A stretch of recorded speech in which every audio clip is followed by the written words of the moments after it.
കാര്യങ്ങൾ മാത്രം ഉണർത്തുക.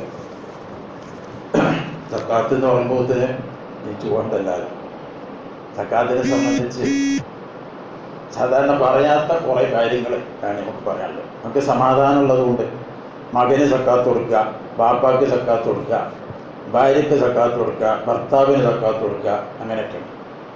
ചിലരൊന്നും അങ്ങനെ കേട്ടിട്ടുണ്ടാവില്ല. അപ്പോൾ സമാധാനമുള്ള വാക്കുകളാണ്, ശാന്തത കിട്ടുന്നതാണ്. അങ്ങനെ ഇനി നമുക്ക് കൊടുത്തു നോക്കാലോ എന്നൊക്കെ ചിലർക്ക് തോന്നും അത് കേൾക്കുമ്പോൾ. ഞാൻ പറഞ്ഞുതരാം കുറച്ച് കാര്യങ്ങൾ, കൂടുതലൊന്നുമില്ല. പ്രധാനമായിട്ട് അതിനെ സംബന്ധിച്ച് പറയാനുള്ളത്, സക്കാത്ത് എന്ന് പറഞ്ഞാൽ 2-3 പോയിന്റുകൾ. ഒന്ന്, പണക്കാർക്ക് മാത്രം നിർബന്ധമുള്ളതല്ല സക്കാത്ത്. ചിലപ്പോൾ പാവപ്പെട്ടവർക്കും സക്കാത്ത് നിർബന്ധമാകും, ചിലപ്പോൾ നല്ല വ്യാപകമായിട്ടുണ്ട് എന്നുള്ളത്. അതുപോലെ തന്നെ സക്കാത്ത് വാങ്ങൽ പാവപ്പെട്ടവർക്ക് മാത്രമുള്ളതല്ല, പണക്കാർക്കും ചിലപ്പോൾ വാങ്ങാം, പാവപ്പെട്ടവർക്ക് വാങ്ങാൻ പറ്റാതെയിരിക്കാം. പാവപ്പെട്ട ആളാണ് പക്ഷെ അവന് സക്കാത്ത് വാങ്ങാൻ പറ്റൂല, അങ്ങനെയുണ്ട്. അങ്ങനെ പ്രത്യേക വിചിത്രമായ കുറേ നിയമങ്ങളൊക്കെ ഉള്ള കാര്യം തന്നെയാണ് സക്കാത്ത്. പൊതുവിൽ എങ്ങനെയും കുറേയാണ് കൊടുക്കുക, ചിലവരൊക്കെ കൊടുക്കുക, ചിലവരൊക്കെ വാങ്ങുക. എണ്ണുന്നതായാൽ ഒരുപാട് അപാകതകൾ അതിലുണ്ട് എന്നുള്ളതാണ് സത്യം. ഇസ്ലാമിൻ്റെ ബാധ്യതകളിൽ വെച്ച് ഏറ്റവും പ്രധാനപ്പെട്ടതിനാണ് സക്കാത്ത്. ഒരു മനുഷ്യൻ മരിച്ചിട്ടുണ്ടെങ്കിൽ അയാളുടെ സ്വത്തിൽ നിന്ന് ആദ്യം സക്കാത്ത കൊടുക്കേണ്ടതെന്നാണ്. കഫംപുടക്ക് കാശില്ലാഞ്ഞാൽ പോലും സക്കാത്ത് കൊടുക്കണം. ആകെ സക്കാത്ത് കൊടുക്കുക 1000 രൂപ സക്കാത്ത് കൊടുക്കാനുണ്ട്, 1000 രൂപയുള്ളൂ. എന്നാൽ ആ 1000 രൂപ കൊണ്ട് സക്കാത്ത് കൊടുക്കുക വേണ്ടത്. കഫംപുടക്ക് പിന്നെ വേറെ ഇരക്കുന്നതിലും പിരിച്ചാൽ വേണ്ടത് എന്നുള്ള. അപ്പോൾ അതിനേക്കാണ് മുന്തിക്കുന്ന, ഖബറിന് പൈസ കൊടുക്കുന്നതിനേക്കാണ് മുന്തിക്കപ്പെടേണ്ട ഒരു ബാധ്യതയാണ് സക്കാത്ത് എന്നുള്ളത്. അള്ളാഹുവിനോടുള്ള ബാധ്യതകളും മനുഷ്യരോടുള്ള ബാധ്യതകളും 2 വിധമുണ്ട്. മനുഷ്യന് സാമ്പത്തികമായ ബാധ്യത തന്നെയാണ്. ഈ അള്ളാഹുവിനോടുള്ള ബാധ്യതകൾക്ക് മുൻഗണന നൽകാൻ സക്കാത്ത്, ഹജ്ജ്, കഫാറത്ത്, നേർച്ച ഇങ്ങനെയൊക്കെ ഉണ്ടല്ലോ. അതിൽ നിന്ന് തന്നെ ഏറ്റവും മുൻഗണന നൽകേണ്ടത് സക്കാത്തിനാണ് എന്നാണ് റസൂലുള്ളാഹി സ്വല്ലല്ലാഹു അലൈഹി വസല്ലം പഠിപ്പിച്ചിട്ടുള്ളത്. അപ്പം അത്രയും പ്രധാനപ്പെട്ട, അത് കൊടുത്തില്ലെങ്കിൽ വളരെ വലിയ ബാധ്യതയായി നമ്മുടെ ഉത്തരവാദിത്തം നിൽക്കുന്ന ഒരു കടമ തന്നെയാണ്. പല ആളുകളും സക്കാത്ത് കൊടുക്കാതെ തന്നെ ഒരുപാട് സൗജന്യങ്ങൾ കൊടുക്കുന്ന ആളുകളുണ്ട്. ബദരീങ്ങളെ നേർച്ചയ്ക്ക് കാശ് കൊടുക്കും, റാത്തീബിക്ക് കാശ് കൊടുക്കും, എന്നാൽ സക്കാത്ത് ഒരു കൊടുക്കലും ഉണ്ടാവില്ല. അതെന്തുകൊണ്ട് സക്കാത്ത് കൊടുക്കണ്ട? നമുക്ക് സക്കാത്തില്ലാന്ന് തീരുമാനിച്ചിരിക്കുകയാണ് ആദ്യം തന്നെ. വളരെ പാവപ്പെട്ട ഒരാൾ ഒരു കൊല്ലം 50,000 രൂപ സൂക്ഷിച്ചാൽ അവൻ സക്കാത്ത് കൊടുക്കണം എന്നാണ്. അവർ 10 ലക്ഷം കടമുണ്ടെങ്കിലും സക്കാത്ത് അതിന് കൊടുക്കണം. ഈ 50,000 രൂപയ്ക്ക് 1250 റുപ്യാണ് കൊടുക്കേണ്ടി വരാം. ഈ 1250 രൂപ സക്കാത്ത് കൊടുത്തോളണം 50,000 രൂപ സൂക്ഷിച്ചിട്ടുണ്ടെങ്കിൽ. അവൻ്റെ പിന്നെ കച്ചവടത്തിൽ നിന്ന് കിട്ടിയതാണെങ്കിലും, അവൻ്റെ തേങ്ങ വിറ്റാണെങ്കിലും, അവൻ്റെ മരം വിറ്റതാണെങ്കിലും, ഏത് സ്വത്താണെങ്കിലും അവൻ ഒരു കൊല്ലം സൂക്ഷിച്ചിട്ടുണ്ടെങ്കിൽ അതിൻ്റെ സക്കാത്ത് കൊടുക്കണം. അവനപ്പുറത്ത് വേറെ കടമുണ്ടെങ്കിലും സക്കാത്ത് കൊടുക്കണം എന്നാണ്. ഇങ്ങനെയൊക്കെ 50,000 1 ലക്ഷമൊക്കെ സൂക്ഷിക്കുന്ന എത്ര ആളുകൾ നമ്മളെ കൂട്ടത്തിലുണ്ടായിരിക്കും? ഒരുപാട് ആളുകളുണ്ടാവും. അവർ ജീവിതം ആഡംബരമൊന്നും ആയിരിക്കില്ല. അവർ കുറേ കഷ്ടപ്പെട്ട് ജീവിതം വളരെ കഷ്ടിച്ച് അരിഷ്ടിച്ച് എന്നൊക്കെ പറയില്ലേ, അങ്ങനെ ജീവിക്കുന്നവരായിരിക്കും. എന്നാലും അങ്ങനെയാണെങ്കിലും 50,000 രൂപ സൂക്ഷിച്ചിട്ടുണ്ടെങ്കിൽ അതിന് സക്കാത്ത് കൊടുക്കണം എന്നുള്ളതാണ്. അപ്പം അങ്ങനെ നോക്കുമ്പോൾ ഒരുപാട് ആളുകൾക്ക്, നമ്മുടെ കൂട്ടത്തിൽ പല ആളുകൾക്കും ചെറിയൊരു സംഖ്യയിലും സക്കാത്ത് നിർത്തുന്ന ഒരുപാട് ആളുകളുണ്ടാവും. 1 ലക്ഷം 2 ലക്ഷമൊക്കെ സൂക്ഷിക്കുന്ന എത്ര പാവപ്പെട്ട ആളുകളുടെ നമ്മുടെ കൂട്ടത്തിൽ. സൂക്ഷിക്കുക എന്ന് പറഞ്ഞാൽ അത് സ്വന്തം പോക്കറ്റിലോ പെട്ടിയിലോ സൂക്ഷിക്കണമെന്നില്ല. നമ്മളൊരു സാധനം വിറ്റു, ആ വിറ്റ വില കിട്ടാനുണ്ട്. 1 ലക്ഷം രൂപയ്ക്ക് ഒരു സ്ഥലം വിറ്റു, ആ 1,00,000 രൂപ കിട്ടിയത് 1 വർഷം കഴിഞ്ഞിട്ടാണെങ്കിൽ ആ വർഷത്തിന് സക്കാത്ത് കൊടുക്കണം. ഒരു മുഹറം 1-ന് വിറ്റു, സക്കാത്ത് അടുത്ത മുഹറം 2-നാണ് കാശ് കിട്ടിയിരുന്നെങ്കിൽ 1 കൊല്ലത്തെ 1 ലക്ഷം രൂപേൻ്റെ സക്കാത്ത് കൊടുക്കണം. 2,500 രൂപ കൊടുക്കേണ്ടതുള്ളൂ. അതൊന്നും 1000 രൂപ സക്കാത്താവുമ്പോൾ അത് കൊടുക്കാനൊരു മടിയാണ്, ഒരു പ്രയാസം. സക്കാത്ത് എന്ന് പറഞ്ഞാൽ വെറുതെ കൊടുക്കണം പോണ ഒരു മനോഭാവമാണ്. നേരെ മറിച്ച് പള്ളി നന്നാക്കാൻ കൊടുത്താൽ, എത്തിക്കാനൊക്കെ കൊടുത്താൽ, മദ്രസ കൊടുത്താൽ, നേർച്ച കൊടുത്താൽ അതൊന്നും പോകുന്നതല്ല. അതൊക്കെ വലിയ കിട്ടുന്നതാണെന്ന് കരുതണം. കിട്ടുന്നതിനാണ് അതൊക്കെ. പക്ഷേ സക്കാത്ത് അതിലേറെ കിട്ടുന്നതാണെന്നുള്ളതാണ് മനസ്സിലാക്കുന്നില്ല. സക്കാത്ത് പോകുന്നതല്ല.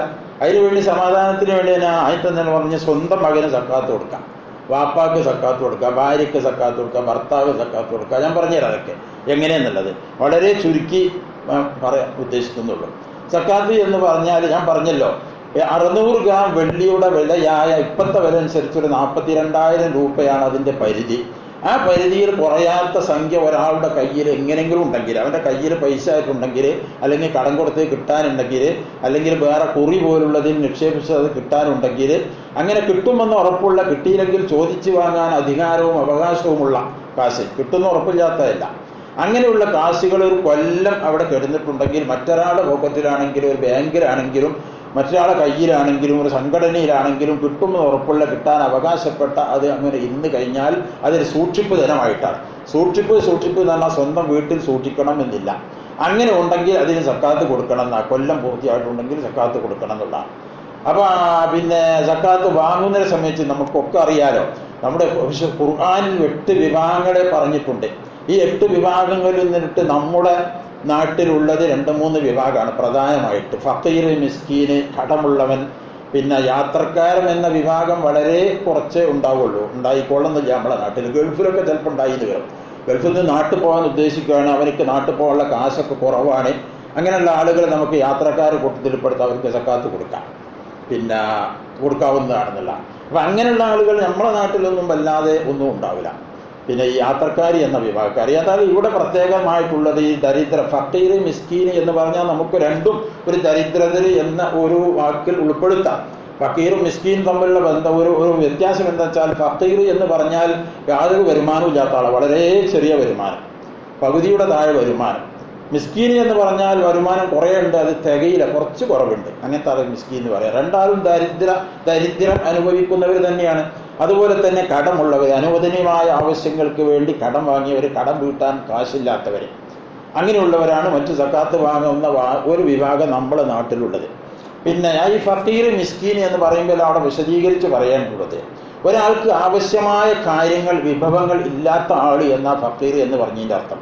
അവന് വരുമാനം, അവന് ചിറ്റച്ചെലവിന് ഭക്ഷണ വസ്ത്രാദി സാധനങ്ങൾക്കുണ്ടല്ലോ, അത്തരം കാര്യങ്ങൾക്ക് ഇല്ലാത്തവൻ എന്ന് മാത്രമല്ല, ഓരോ മനുഷ്യനെ സംബന്ധിച്ചിടത്തോളം ആ നാട്ടിൻ്റെയും അവൻ്റെയും അവസ്ഥ അനുസരിച്ച് അനുയോജ്യമായ ചെറിയൊരു വീട് അതെല്ലാവർക്കും അത്യാവശ്യമുള്ളതാണ്.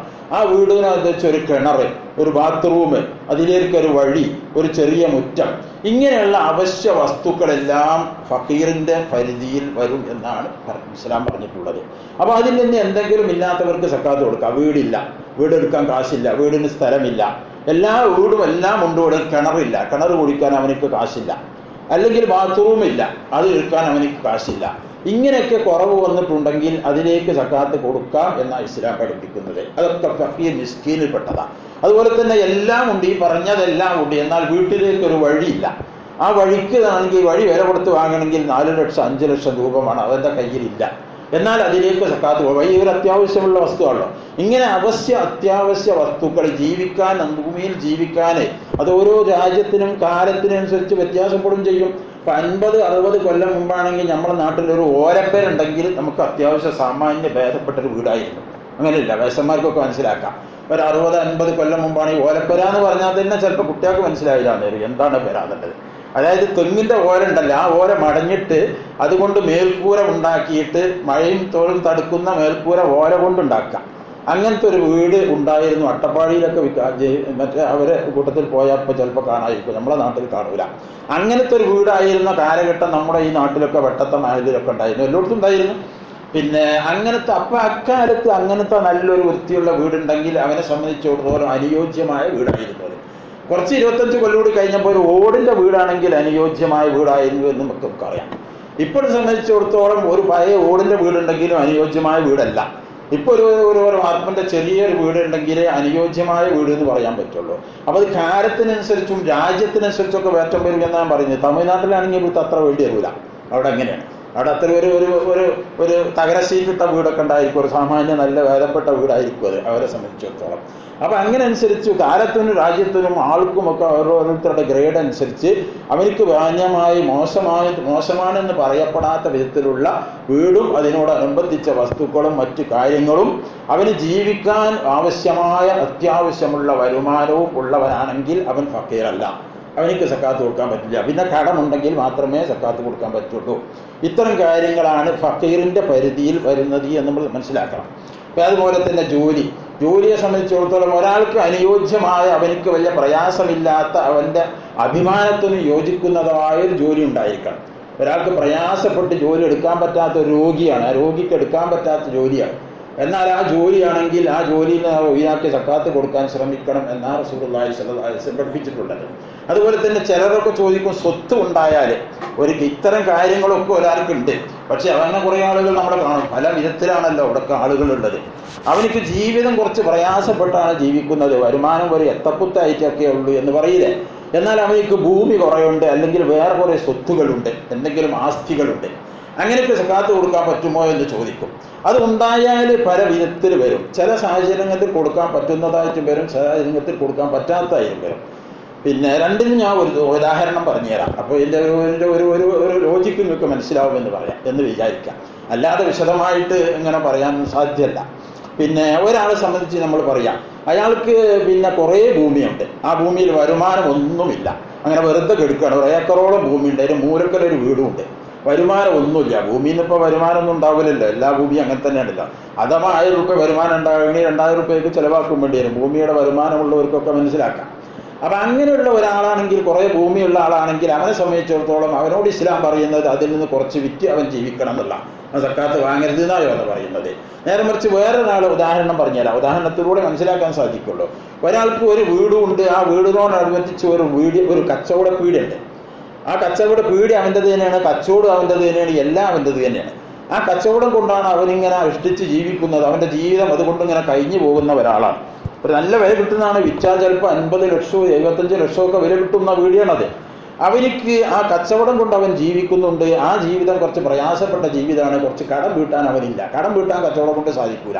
നേരെ മറിച്ച് ആ കച്ചവട പീടി വിൽക്കുകയാണെങ്കിലോ വലിയ സംഖ്യ അവർക്ക് കിട്ടും ചെയ്യും. അവനോട് ഇസ്ലാം പറയുന്നത് വിൽക്കണ്ട എന്നുള്ള, സക്കാത്ത് വാങ്ങണം എന്നാണ് പറയുന്നത്. കാരണം അത് വിട്ടുപോയാൽ അവനിപ്പോൾ മിസ്കീനായിട്ട് ജീവിക്കുന്നുണ്ട്. അവൻ കട വിറ്റു പോയിട്ടുണ്ടെങ്കിൽ അങ്ങനെയും ജീവിക്കാൻ പറ്റാത്ത അവസ്ഥ വരും, മിസ്കീനായിട്ടും ജീവിക്കാൻ പറ്റാത്ത അവസ്ഥ വരൂല. അങ്ങനെയാണെങ്കിൽ അവൻ കട വിൽക്കരുത്, അവൻ സക്കാത്ത് വാങ്ങണം, അവനിക്ക് സക്കാത്ത് കൊടുക്കാം എന്നാണ് ഇസ്ലാം പറയുന്നത്. അപ്പം അങ്ങനെ സാഹചര്യങ്ങൾ അനുസരിച്ച് ആസ്തിയുള്ളവൻ്റെ വിധികൾ മാറ്റം വരുമെന്നാണ് പറഞ്ഞത്. ചിലരെ സംബന്ധിച്ചിടത്തോളം അവനിക്ക് ഭൂമി ഉണ്ടെങ്കിൽ, സ്വത്തുണ്ടെങ്കിൽ അവനിക്ക് കൊടുത്താരിക്കുകയും അവനിക്ക് വിൽക്കാൻ കൽപ്പിക്കുകയും ചെയ്യാവുന്ന അവസ്ഥ ഉണ്ടായിരിക്കും. ചിലരെ സംബന്ധിച്ചിടത്തോളം അതില്ലാത്തതും അവസ്ഥയും ഉണ്ടായിരിക്കും. അതൊക്കെ ഓരോരുത്തരുടെയും സാഹചര്യം അനുസരിച്ചാണ്. ജോലി എന്ന് പറഞ്ഞാൽ ഒരു മനുഷ്യർക്ക് യോജിച്ച ജോലി ആയിരിക്കണം, പ്രയാസമില്ലാതെ. പ്രയാസം എന്ന് പറഞ്ഞാൽ സാധാരണ മറ്റൊരു എല്ലാ ജോലിയും പ്രയാസമുള്ളത് തന്നെയാണ്, പ്രയാസമില്ലാത്ത ഒരു ജോലി ഉണ്ടാവില്ല. ഒരു നോട്ടറിൽ തന്നെ ജോലി ഒരാൾക്ക് ഏൽപ്പിച്ചാൽ അത് അവന് പ്രയാസം തന്നെ ഇരിക്കാനും. ഒരു കൊല്ലം ജോലി എടുത്താൽ പറയും ഈ പണി എടുക്കാൻ കഴിച്ചില്ല, വേറെ എന്തെങ്കിലും പണി എടുക്കാനും. ഇതിങ്ങനെ ഇരുന്ന് എണ്ണണ്ടേ വെറുതെ, നമുക്കൊന്നും നീച്ച് നടക്കാനൊന്നും പറ്റൂല. അപ്പോൾ ഇങ്ങനെ വണ്ടിയിൽ നടക്കുന്ന ഒരു ജോലി കിട്ടുന്നതാണ്. കുറേ നടന്ന ജോലി എടുത്താൽ പറയും ഒരു ഇരിക്കണ ജോലി കിട്ടണം, ഓരോരുത്തർ ഇരിക്കണ ജോലി കിട്ടണം. അപ്പോൾ ഇത് പറയും എല്ലാം പ്രയാസമുള്ളത് തന്നെയാണ്. ഒരു സാധാരണ മട്ടത്തിൽ ഒരു പ്രയാസബല്യവും കഷ്ടപ്പെടുന്ന ആളാണ് എന്ന് പറയാവുന്ന വിധത്തിലുള്ള ഒരു ജോലി, മാന്യമായ ഒരു ജോലി, അവൻ്റെ ആരോഗ്യത്തിനും അവൻ്റെ അഭിമാനത്തിനൊക്കെ യോജ്യമായ ഒരു ജോലി. ഈ ജോലി ഉള്ളവനെ സംബന്ധിച്ചിടത്തോളം ജോലിയുള്ളവൻ എന്ന് ഇസ്ലാം കാണുന്നത് എന്ന്. അതുപോലെ തന്നെ മറ്റൊരാളുടെ ഔദാര്യത്തിൽ ജീവിക്കുന്നവരുണ്ടായിരിക്കും. ഈ ഔദാര്യത്തിൽ എന്ന് പറഞ്ഞാൽ ചെലവ് കൊടുക്കൽ നിർബന്ധമായ ആളുകളും അല്ലാത്ത ആളുകളുണ്ട്. ഭർത്താവ് ഭാര്യയ്ക്ക് ചെലവ് കൊടുക്കൽ നിർബന്ധമാണ്. മകൻ വയസ്സായ പിതാവിന് ചെലവ് കൊടുക്കൽ നിർബന്ധമാണ്. പിതാവ് ചെറിയ മകന് ചെലവ് കൊടുക്കൽ നിർബന്ധമാണ്. ഈ നിർബന്ധമായ ചെലവിൽ കഴിയുന്ന ആളുകൾക്ക് സക്കാത്ത് കൊടുക്കാൻ പറ്റൂല. അത് അവർക്ക് പിന്നെ തികയുന്നുണ്ടെങ്കിൽ കൊടുക്കാൻ പറ്റൂല, തികയുന്നെങ്കിൽ കൊടുക്കാനുള്ള. ഒരു സ്ത്രീയെ സംബന്ധിച്ച് പറയുകയാണ്, ഭർത്താവ് ഒരു സാമ്പത്തിക ശേഷി ഇല്ലാത്ത ആളാണ്. ഭർത്താവ് കൊടുക്കുന്ന പിന്നെ ചെലവ് കൊണ്ട് ഭാര്യയ്ക്ക് തികയുന്നില്ല. എന്നാൽ ആ സ്ത്രീക്ക് സക്കാത്ത് കൊടുക്കാനാണ്, ആ ഭർത്താവിൻ്റെ സക്കാത്തും കൊടുക്കാനാണ്. ഭാര്യ ഭർത്താവിന് സക്കാത്ത് കൊടുക്കുമ്പോൾ എങ്ങനെയും കൊടുക്കാം. ഭാര്യ കുറച്ച് പണക്കാരിയാണ്, പണക്കാരി ആവണമെന്നില്ല, ഞാൻ നേരത്തെ പറഞ്ഞിട്ടുണ്ടല്ലോ. ഭാര്യയ്ക്ക് ഉമ്മാൻ്റെ അവകാശം കിട്ടിയ 10 ലക്ഷം രൂപയിലായിരുന്നു, അതൊരു കൊല്ലം സൂക്ഷിച്ചാൽ സക്കാത്ത് കൊടുക്കണം. 10,000 രൂപ സക്കാത്ത് കൊടുക്കുക. 10 ലക്ഷത്തിന് എത്ര? 1,25,000 രൂപ സക്കാത്ത് കൊടുക്കുക. ആ സക്കാത്ത് മുഴുവനും കൂടി ഭർത്താവിന് കൊടുക്കാൻ പറ്റില്ല, കൊടുക്കുക. അത് ഞാൻ പറഞ്ഞുതരാം. അപ്പോൾ ഭർത്താവും അതിൽ നിന്നൊരു വിഹിതം കൊടുക്കാന്നാണ് ഞാൻ പറയുന്നത്. അതുപോലെ തന്നെ മകന്, സ്വന്തം മകനുണ്ട്, ആരോഗ്യമുള്ള അധ്വാനത്തിന് ശേഷിയുള്ള ഒരു മകൻ. ആ മകന് പിന്നെ അവന് ജോലി തൽക്കാലം കിട്ടിയിട്ടില്ല. ജോലി ഇല്ലാത്തത് കൊണ്ടല്ല, അവൻ ജോലിക്കൊക്കെ ശ്രമിച്ചിട്ട് അവൻ ജോലിയൊന്നും ശരിയായിട്ടില്ല. അങ്ങനെയാണെങ്കിൽ ആ മകന് പ്രയാസപ്പെടുന്ന മകനാണെങ്കിൽ അവനിക്ക് വീടില്ല. നേരത്തെ പറഞ്ഞ പോലെ തന്നെ അവൻ ബാപ്പാന്റെ ഔദാര്യത്തിൽ വീട്ടിൽ ജീവിക്കുകയാണ്, സ്വന്തമായിട്ട് വീട് അത്യാവശ്യമായിട്ടുണ്ട് കുടുംബപരമായിട്ട്. എന്നാൽ അവനിക്ക് ജോലിയില്ല, അല്ലെങ്കിൽ അവൻ്റെ വീട്ടിൽ കക്കൂസില്ല, അവൻ്റെ വീട്ടിൽ കിണറില്ല. ഇങ്ങനൊരു അവസ്ഥ വരുമ്പോൾ ആ മകനിക്ക് അതിലേക്ക് ബാപ്പാന്റെ സക്കാത്തിൽ നിന്ന് കൊടുക്കാവുന്നതാണ് എന്നർത്ഥം. മകന്റെ സക്കാത്ത് വാപ്പാക്ക് കൊടുക്കുമ്പോൾ പ്രത്യേകം ശ്രദ്ധിക്കേണ്ടതുണ്ട്. അത് മകൻ അങ്ങോട്ട് കൊടുക്കുന്ന മാതിരിയല്ല. കാരണം വാപ്പാക്ക് ചെലവ് കൊടുക്കാൻ ബാധ്യത മകന്റെ പേരിലുണ്ട്. വാപ്പാക്ക് പ്രായമായാൽ ചെലവ് കൊടുക്കൽ മേലിന് മകന്റെ പേര് ബാധ്യത ഉണ്ടല്ലോ. വാപ്പാക്ക് ജോലിയൊന്നുമില്ല, വരുമാനമൊന്നുമില്ല എങ്കിൽ, വാപ്പാക്ക് സ്വന്തമായിട്ട് വരുമാനം ഉണ്ട് എന്നെങ്കിൽ ഇവന് കൊടുക്കണ്ട.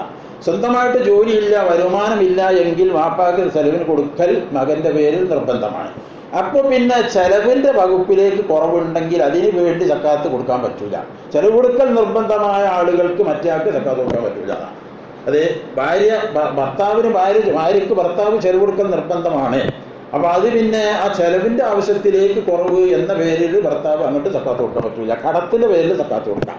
ഭാര്യ വഴിയിൽ കടം വന്നാൽ അത് ഭർത്താവിന് നിർബന്ധമില്ലല്ലോ. നമ്മൾ ഒരു കുടുംബപരമായിട്ട് ജീവിക്കുമ്പോൾ ചിലപ്പോൾ സൗഹാർദ്ദമായിട്ട് വീട്ടിൽ നിന്ന് വരും ഭാര്യന്റെ കടം, ഭാര്യന്റെ ചികിത്സക്ക് 5 ലക്ഷം കടം വന്നു, ഭർത്താവ് എടുത്തു എന്ന് വരും. പക്ഷെ അതൊന്നും ഒരു ബാധ്യത ഇസ്ലാം കൽപ്പിക്കുന്ന കാര്യമല്ല. അത് ഭാര്യയുടെ കടം തന്നെയാണത്. അങ്ങനെ കടമുണ്ടെങ്കിൽ പിതാവ് ഭർത്താവിന്റെ സക്കാത്തിൽ നിന്ന് അതിലേക്ക് കൊടുക്കാവുന്നതാണ് എന്നാ പറഞ്ഞത്. അങ്ങനെ അതുപോലെ തന്നെ ജ്യേഷ്ഠാഞ്ജന്മാർക്ക് ഇതൊന്നും പല ആളുകളും കൊടുക്കൂല. അവനാന്റെ ജ്യേഷ്ഠം അനുജനെ കഷ്ടപ്പെട്ട് ജീവിക്കുന്നവരുണ്ടായിരിക്കും, കടം വന്നിട്ട് ചികിത്സക്ക് കാശില്ലാതെ. എന്നാലും ചിലപ്പോൾ കൊടുക്കുന്ന ധർമ്മം മുഴുവൻ പുറത്തേക്ക് അയക്കാനും കൊടുക്കാം. ഈ പുറത്ത് കൊടുക്കുന്നതിനേക്കാൾ കൂലിയുള്ള ഒത്തു കൊടുക്കലാണ്. ഇപ്പൊ ഞാൻ പറഞ്ഞല്ലോ, ഭർത്താവിന് സക്കാത്ത് കൊടുക്കുക, മകന് സക്കാത്ത് കൊടുക്കുക എന്നൊക്കെ പറഞ്ഞാൽ പുറമൊരാൾക്ക് കൊടുക്കുന്നതിലേറെ വലിയ കൂലി കിട്ടുന്ന കാര്യമാണ് പറഞ്ഞിട്ടുള്ളത് ഇസ്ലാം. അതിലേറെ കൂലി കുറച്ചല്ല തോനെ പറഞ്ഞിട്ടുള്ളത്. അപ്പൊ അങ്ങനെയുള്ള ആളുകൾ കുടുംബത്തിലുണ്ടെങ്കിൽ അവർക്ക് തന്നെ കൊടുക്കണം, മുഴുവൻ കൊടുക്കരുതാണ്. സക്കാത്ത് കൊടുക്കുമ്പോൾ വീതിക്കുമ്പോൾ അതിനൊരു കണക്കുണ്ട്. 1 ലക്ഷം രൂപ സക്കാത്ത് ഉണ്ടെങ്കിൽ ആ നാട്ടിലുള്ള ഫക്കീർ, മിസ്കീന്, കടം, ഈ 3 വിഭാഗം ഉള്ളൂ എന്ന് ഞാൻ പറഞ്ഞല്ലോ. അല്ലാത്തവരുണ്ടെങ്കിൽ അതും ഓരോ വിഭാഗത്തിൽ നിന്നും 2-3 ആളുകൾക്കേ കൊടുക്കണം. ഒരു 3 ഫക്കീറിന്, ഒരു 3 മിസ്കീനിന്, 3 ചുരുങ്ങിയതാണ് കേട്ടോ, ഒരു 3 കടമുള്ള ആളുകൾക്ക്. അത് കുറച്ചൊക്കെ കൊടുക്കാനുള്ള, തോന ആളുകൾക്ക് കൊടുക്കാണെങ്കിൽ ഒരാൾക്ക് വീതിച്ച് കൊടുക്കാം. അപ്പൊ ഞാൻ പറഞ്ഞത് എല്ലാം കൂടി ഒന്നാം കൊടുക്കാൻ പറ്റില്ല. വീട്ടിലെ മകന് സക്കാത്ത് കൊടുക്കാന്ന് പറഞ്ഞത് കൊണ്ട് ഒരാൾക്ക് 1000 രൂപ സക്കാത്ത് ഉണ്ടെങ്കിൽ 1000 കൂടി മകനാണ് കൊടുക്കുക. അങ്ങനെ കൊടുക്കരുത്. അങ്ങനെ കൊടുക്കരുത് എന്നാ ഷാഫി മദ്ഹബിലുള്ള നിയമം. പിന്നെ കുറേശ്ശൊക്കെ വീതിച്ച് കൊടുക്കണം. സമമായിക്കൊള്ളുന്നില്ല. ഒരാൾക്ക് കുറേശ്ശെ ആണെങ്കിൽ ഒരാഴ്ച കൂടുതലാണ്, മകനെ ചിലപ്പോൾ ഒന്ന് കൂടുതൽ കൊടുക്കുക, അതിനൊന്നും കുഴപ്പമില്ല. ഇങ്ങനെ വീതിച്ച് ഓരോ വിഭാഗത്തിൽ നിന്ന് 3 ആളുകൾക്കെങ്കിലും കൊടുക്കണം എന്നാണ് ഇസ്ലാമിന്റെ കണക്ക്. ഒരു മനുഷ്യനെ സംബന്ധിച്ചിടത്തോളം മനുഷ്യന് ഒരു ശരാശരി വയസ്സ് ഇസ്ലാം കൽപ്പിച്ചിട്ടുണ്ട്. അത് 60 വയസ്സ് എന്നാണ് പ്രബലമായ അഭിപ്രായം. അല്ലെങ്കിൽ വാലിബുൽ ഉംറു എന്ന് പറയും, മനുഷ്യൻ കൂടുതൽ ജീവിക്കുന്ന ഒരു പ്രായം. അത് 70 ആണെന്നും അഭിപ്രായമുണ്ട്. ഏതായാലും നമ്മൾ 60 എന്ന് പറയുകയാണെങ്കിൽ ഒരു മനുഷ്യനെ സംബന്ധിച്ചിടത്തോളം അവന് ജോലിയൊന്നുമില്ല, പക്ഷെ അവന്റെ കയ്യിൽ കാശുണ്ട്. ആ കാശ് 60 വയസ്സ് വരെ ജീവിക്കാനുള്ള കാശ് അവന്റെ കയ്യിലുണ്ടെങ്കിൽ പിന്നെ അവൻ വലിയാണ്, അവൻ ഫക്കീറല്ല. ഏറ്റവും കൂടുതൽ 60 വയസ്സ്.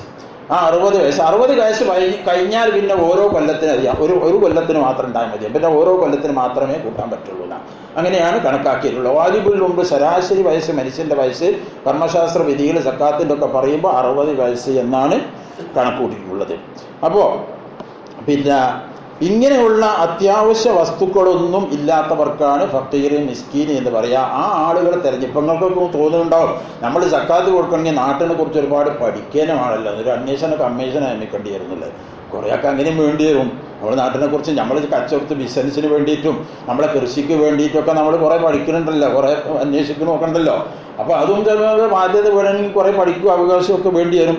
അങ്ങനെയുള്ള പറയാൻ കാണാം. അതുപോലെ തന്നെ മറ്റൊരു സംശയമാണ് സ്ത്രീകൾക്ക് ആഭരണം ഉണ്ടായിരിക്കുക എന്നുള്ളത്. അപ്പൊ സ്ത്രീകൾക്ക് സക്കാത്ത് കൊടുക്കാറിഞ്ഞല്ലോ, സ്ത്രീകൾക്ക് കൊടുക്കാം. ഈ വിശേഷമാണെങ്കിൽ സ്ത്രീകളെ സംബന്ധിച്ചിടത്തോളം പൊതുവില് അധിക സ്ത്രീകളും മറ്റൊരാളുടെ ആശ്രിതനായിട്ട് ജീവിക്കുന്നവരായിരിക്കും. ഒരാളുടെ ഭാര്യ അല്ലെങ്കിൽ മറ്റൊരു മകന്റെ ഉമ്മ, ഇങ്ങനെയൊക്കെ ആയിരിക്കും കൂടുതലും ഉണ്ടായിരിക്കുക.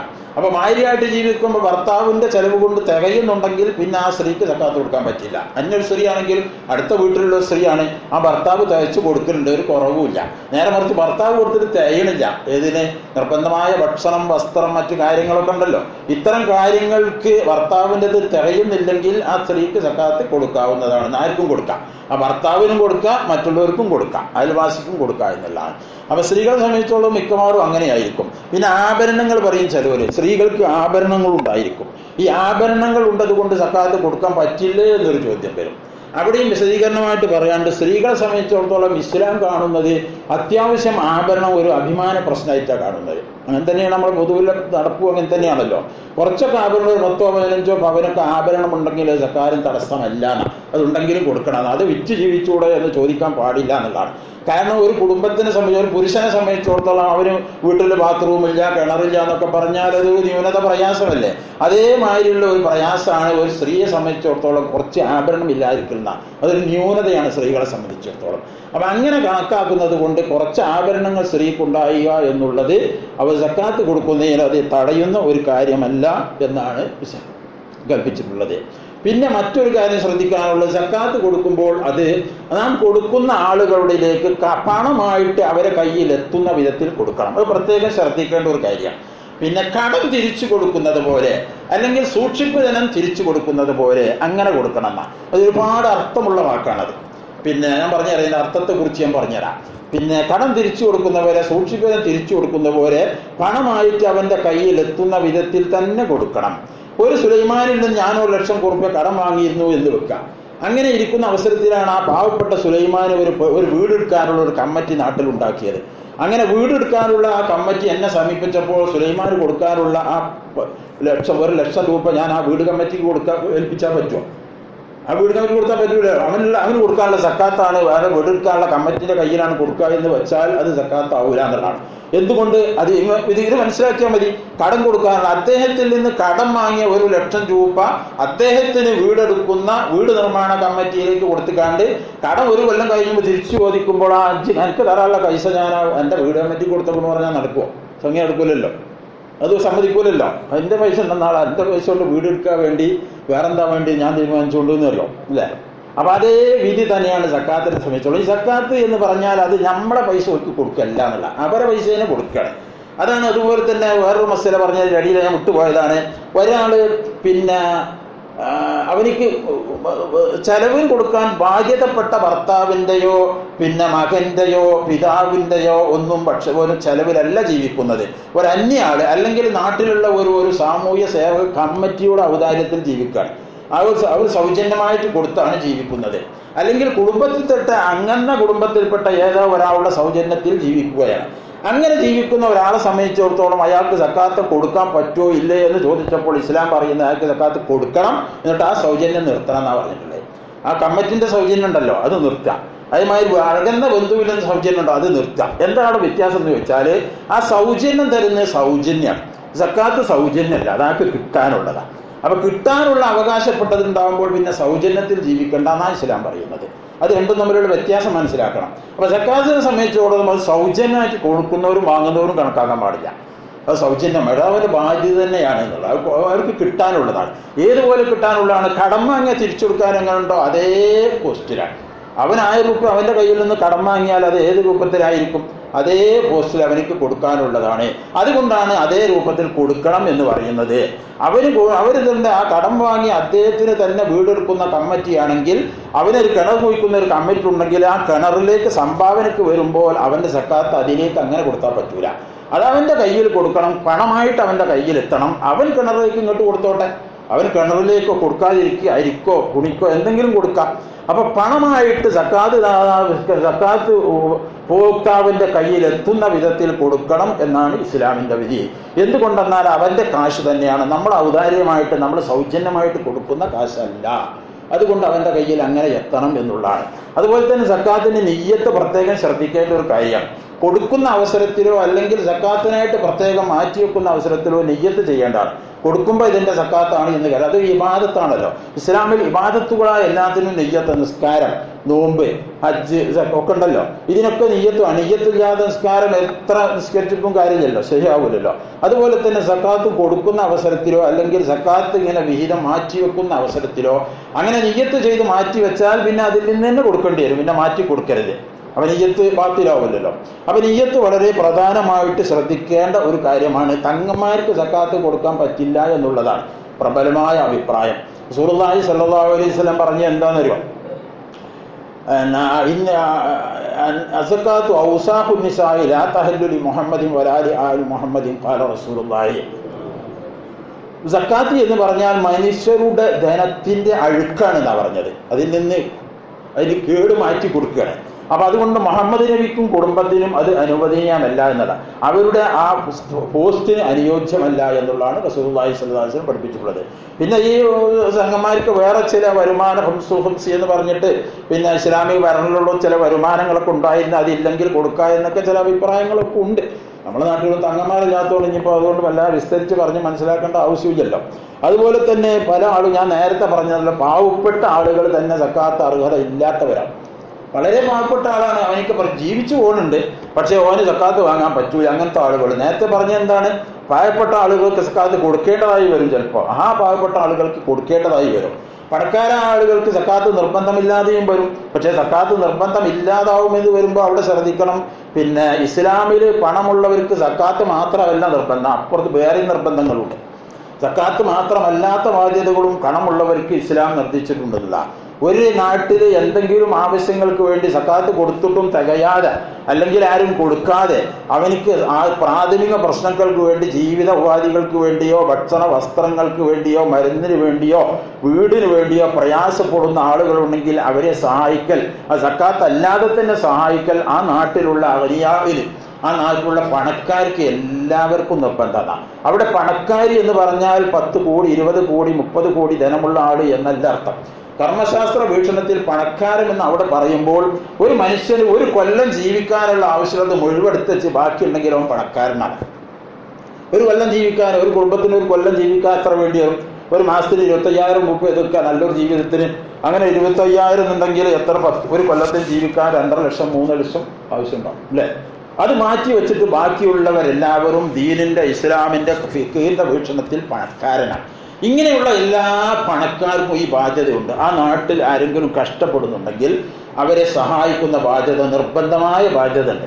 ഇത് ഞാൻ പറയുന്നത്, നമ്മളൊക്കെ സാധാരണ നിർബന്ധമായ ബാധ്യതകൾ പലതും ചെയ്യാതെ സുന്നത്തായ ബാധ്യതകൾ പലതും നമ്മൾ ചെയ്യുന്നുണ്ട്, ഒക്കെ ചെയ്യുന്നുണ്ട് സുന്നത്തൈക്കാരം. പക്ഷേ ആ സുന്നത്താണെങ്കിൽ നിർബന്ധം അപ്പുറത്ത് നമ്മൾ ചെയ്യാതിരിക്കുന്നുണ്ട്. ഇത് വളരെ ശ്രദ്ധിക്കേണ്ട കാര്യമാണ്. ഈ പിശാച്ചിന് ഒരു പണിയുണ്ട്, നമ്മളെപ്പോഴും പറഞ്ഞിട്ടുള്ളതാണത്.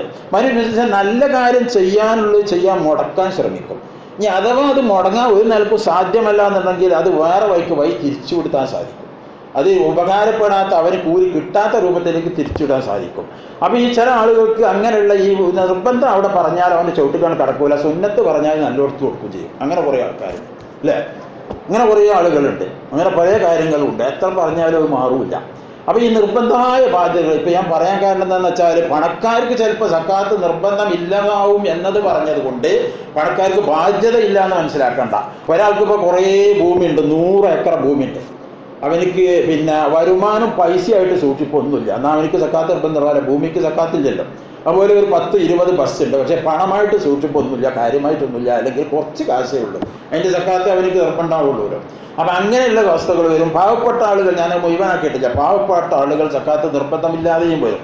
ഒരു വയസ്സായ ആൾ എന്ന് വെക്കുക, ഈ പിന്നെ വാലിബിലുമ്പോൾ നേരെ പറഞ്ഞാൽ അത് വയസ്സിനോട് അടുത്ത ഒരാൾ, അയാളെ സംബന്ധിച്ചിടത്തോളം അവർക്ക് ദുനിയാവിൽ ബാധ്യത ഒന്നുമില്ല. മക്കളൊക്കെ പ്രായപൂർത്തിയായി ജോലിക്കാരായി, അവരുടെ ബാധ്യത മക്കൾക്കൊന്നും പിന്നെ കൊടുക്കുമ്പോൾ ചെലവിന് കൊടുക്കേണ്ട ഒരു ബാധ്യതയില്ലല്ലോ. അതിൽ പിന്നെ മറ്റു ബാധ്യതകളില്ല, അത്യാവശ്യം താമസിക്കാനുള്ള വീടുണ്ട്. എന്നാൽ അവർക്ക് ആ പിതാവിനാണെങ്കിൽ സ്വന്തം അവർക്ക് ചെലവ് കൊടുക്കേണ്ട ബാധ്യത മക്കളുടെ പേരിലാണ്. അപ്പൊ ആ മക്കളുടെ പേരിൽ ബാധ്യതയായിട്ട് മക്കൾ ചെലവ് കൊടുക്കുന്നുണ്ട്. എന്നാൽ അദ്ദേഹത്തെ സംബന്ധിച്ചിടത്തോളം സക്കാത്ത് വാങ്ങാൻ പറ്റൂല എന്നല്ല. അതും പണക്കാരനായിട്ടല്ല, പാവപ്പെട്ട ആളാണെങ്കിൽ സക്കാത്ത് എന്തിനു വാങ്ങണം, ബാധ്യത ഒന്നുമില്ല. തനിക്ക് ചെലവിനും മറ്റും വസ്ത്രവും മരുന്നിനും ഒക്കെ കൊടുക്കലും മക്കളുടെ പേരിൽ നിർബന്ധം. പക്ഷെ ആ മക്കൾക്ക് ഇല്ലെങ്കിൽ മക്കൾക്ക് കൊടുക്കാൻ പറ്റുന്നില്ല. കാരണം മക്കൾക്ക് എല്ലാ പാപ്പാനെയും ഒക്കെ നോക്കൽ ബാധ്യത ഉണ്ട്, മാന നോക്കൽ ബാധ്യത ഉണ്ട്, എല്ലാം അവരുടെ മകനാണ്, മക്കളാണ്. അവർക്ക് അതിനൊന്നും സാധിക്കുന്നില്ലെങ്കിൽ അതില്ലാത്ത മക്കൾക്ക് കൊടുക്കാന്നില്ല, ഇവർക്ക് കൊടുക്കാൻ സാധിക്കൂല എന്നല്ല. അവൻ പറഞ്ഞത് എന്താണെന്ന് വെച്ചാൽ, പാവപ്പെട്ട ആളുകളാണെങ്കിലും സക്കാത്ത് വാങ്ങാൻ പറ്റാത്തവരുണ്ടായിരിക്കും, പാവപ്പെട്ട ആളുകൾക്കും സക്കാത്ത് നിർബന്ധമുണ്ടായിരിക്കും, പണക്കാർക്ക് സക്കാത്ത് വാങ്ങാൻ പറ്റുന്ന അവസ്ഥ ഉണ്ടായിരിക്കും, പണക്കാർക്ക് സക്കാത്ത് നിർബന്ധമില്ലാത്ത അവസ്ഥ ഉണ്ടായിരിക്കും. ഇങ്ങനെയൊക്കെ പല അവസ്ഥകളും ഇസ്ലാമിൽ ഉണ്ട് എന്നുള്ളതാണ് ഞാൻ പറഞ്ഞ. ഓരോന്നിനും ഓരോ ഉദാഹരണം പറഞ്ഞു എന്നേ ഉള്ളൂ.